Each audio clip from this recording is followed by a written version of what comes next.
Hello friends, welcome to RJ classes. आज इस video में हम आपके लिए लेकर आए हैं लिटरेरी टर्म्स के बारे में। और लिटरेरी टर्म्स से रिलेटेड कुछ वीडियोस हम पहले चैनल पर अपलोड कर चुके हैं। आप चैनल पर जाकर प्लेलिस्ट में चेक कर सकते हैं। ठीक है, आज इस वीडियो में हम पढ़ेंगे बैलेट। बैलेट क्या होता है? अ शॉर्ट पोइम और song narrating a popular tale. ये एक शॉर्ट पोइम इसे हम कह सकते हैं या फिर इसको सॉन्ग भी कह सकते हैं, जो कि किसी पॉपुलर टेल यानी कि स्टोरी, ठीक है, किसी भी पॉपुलर स्टोरी को नरेट करती है, यानी कि पोइम के रूप में या फिर सॉन्ग के रूप में लिखी जाती है और किसी पॉपुलर स्टोरी को नरेट करती है, यानी कि बताती है। कोई स्टोरी इसमें बताई जाती है पोइम के थ्रू या सॉन्ग के थ्रू। It is rhythmic and highly lyrical. It started as a folk song, यानी कि इसकी शुरुआत फोक सॉन्ग के रूप में हुई थी, लोकगीत के रूप में इसकी शुरुआत हुई थी। It is usually written in quatrains, और यूजुअली इसको क्वाट्रेंस में लिखा जाता है। क्वाट्रेंस क्या होते हैं? 4 लाइन का स्टेंजा होता है, ठीक है। जब 4 लाइन का स्टेंजा होता है उसे क्वाट्रेन कहते हैं। तो यूजुअली जो बैलेट लिखी जाती है वो क्वाट्रेंस के रूप में लिखी जाती है, 4 लाइन स्टेंजा में लिखी जाती है, और जिसकी राइमिंग होती है A-B-A-B। ये राइम स्कीम इसकी होती है। इट इज़ अ सॉन्ग, इसको इस तरीके से भी समझ सकते हैं कि ये एक सॉन्ग होता है ट्रांसमिटेड ओरली, जिसे ओरली गाया जाता है, विच टेल अ स्टोरी, जो कि एक स्टोरी बताता है। यानी कि जब हम ओरली कोई सॉन्ग गाते हैं या कोई पोएम गाते हैं और उसमें एक स्टोरी बताई जाती है, उसे बैलेड कहते हैं। तो बैलेड में यूज़ रिफ्रेन, बैलेड में रिफ्रेन का यूज़ भी किया जाता है। यानी कि रिफ्रेन क्या होता है? रिफ्रेन होता है रिपीटिशन ऑफ अ वर्ड्स या फिर रिपीटिशन ऑफ लाइन। यानी कि स्टेंजा है, मान लीजिए 4 लाइन का, इसमें एक लास्ट लाइन रिपीट हो रही है। जो लास्ट लाइन है इस स्टेंजा की, वो आगे के स्टेंजा में भी रिपीट हो रही है, वही लाइन रिपीट हो रही है आगे के स्टेंजा में। तो ये क्या हो जाता है? ये रिफ्रेन हो जाता है, इसे रिफ्रेन कहते हैं। एग्जाम्पल हैं इसके बैलेट के, कॉलरिज की एंशिएंट मैरिनर। कॉलरिज ने जो एंशिएंट मैरिनर लिखी है वो बैलेड है, उसमें भी स्टोरी सुनाई जाती है। एंशिएंट मैरिनर स्टोरी सुनाता है उसमें, और जो कि पोइम के रूप में लिखी गई है। कीट्स की ला बेल्लाडम सेंस मर्सी, इसमें भी एक स्टोरी सुनाई गई है और ये भी पोइम के रूप में लिखी गई है। टेनिसन की lady of chalet, lady of chalet भी आपने पढ़ी होगी, इसमें भी स्टोरी बताई जाती है और ये भी पोइम के रूप में लिखी गई है। वर्ड्सवर्थ सॉलिटरी रीपर, और वर्ड्सवर्थ की सॉलिटरी रीपर ये भी आपने पढ़ी होगी। तो ये बैलेड फॉर्म में लिखी गई है। सॉलिटरी रीपर को लिरिकल बैलेड कहा जाता है। ध्यान रखिए, इसको लिरिक भी कहा जाता है, इसको लिरिकल बैलेड भी कहा जाता है, और ये बैलेड के रूप में भी इसको माना जाता है। नेक्स्ट सम है ब्लैंक वर्स। ब्लैंक वर्स किसे कहते हैं?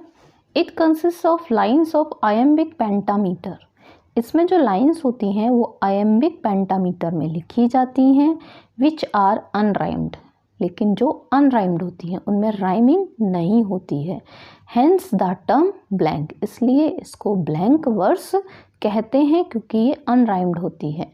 It was introduced by Earl of Surrey, इसे अर्ल ऑफ सरी ने इंट्रोड्यूस किया था in his translations of book 2 and 4 of Virgil's the Aeneid. Virgil की जो आईनीड है उसका ट्रांसलेशन जब किया था अर्ल ऑफ सरे ने, तब उन्होंने ब्लैंक वर्स को इंट्रोड्यूस किया था। It became the standard metre for Elizabethan and later poetic drama. ये स्टैंडर्ड मीटर बन गया, कौन सा? आयम्बिक पेंटामीटर, जो कि ब्लैंक वर्स में लिखा गया है, यानी कि अनराइम्ड आयम्बिक पेंटामीटर जिसे हम ब्लैंक वर्स कहते हैं, ये एक स्टैंडर्ड मीटर बन गया। किसके लिए? एलिजाबेथन एज के लिए, और उसके बाद का जो पोइटिक ड्रामा लिखा गया उसके लिए एक स्टैंडर्ड मीटर ये बन गया था। इसके एग्जाम्पल हैं Paradise Lost by Milton, blank verse में लिखी गई है। प्रेल्यूड बाय वर्ड्सवर्थ, वर्ड्सवर्थ की जो प्रेल्यूड है ये उनका ऑटोबायोग्राफिकल वर्क भी है और ये ब्लैंक वर्स में लिखा गया है। Idols of the king bye Tennyson, Tennyson का जो वर्क है आइडल्स ऑफ द किंग, ये भी ब्लैंक वर्स में लिखा गया है। नेक्स्ट टर्म है पैरोडी।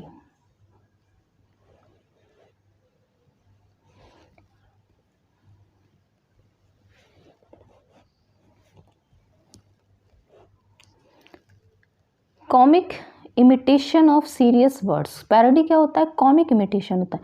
इमिटेशन का मतलब होता है किसी भी चीज़ की नकल करना और उसको कॉमिक रूप में नकल करना। यानी कि आपने देखा होगा कभी कभी बच्चे बड़ों की नकल उतारते हैं, अपने टीचर्स की नकल उतारते हैं और उसको कॉमिकल वे में प्रेजेंट करते हैं। तो इस तरीके से पैरोडी क्या है? कॉमिक इमिटेशन है किसका? Serious words, style, sense. यानी लिटरेचर में हम इसको किस सेंस में लेते हैं? यहाँ पर इमिटेशन किया जाता है सीरियस वर्ड्स का, यानी जो सीरियस वर्ड्स हैं उसको कॉमिक रूप में प्रेजेंट किया जाए।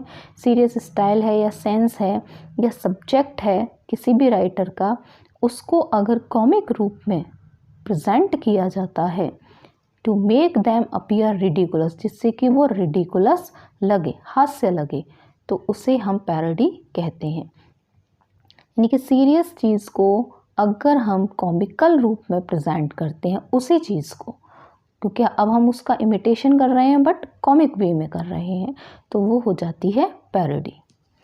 एग्जाम्पल हैं इसके जॉन फिलिप्स का the splendid shilling, parodied the epic style of John Milton's Paradise Lost. यानी कि जॉन मिल्टन ने जो पैराडाइज लॉस्ट लिखी है उसको, उसकी पैरोडी बनाई गई है। किसने बनाई है? जॉन फिलिप ने, और उसका नाम है द स्प्लेंडेड शिलिंग। यानी कि पैराडाइज लॉस्ट को कॉमिक वे में इन्होंने यहाँ इमिटेट किया है, प्रेजेंट किया है द स्प्लेंडेड शिलिंग में। तो ये है पैरोडी। तो यहाँ पर आपने पढ़ा बैलेट के बारे में, ब्लैंक वर्स के बारे में और पैरोडी के बारे में। आगे के लिटरेरी टर्म्स के बारे में आप आगे की वीडियो में पढ़ेंगे। Okay, thank you, have a nice day.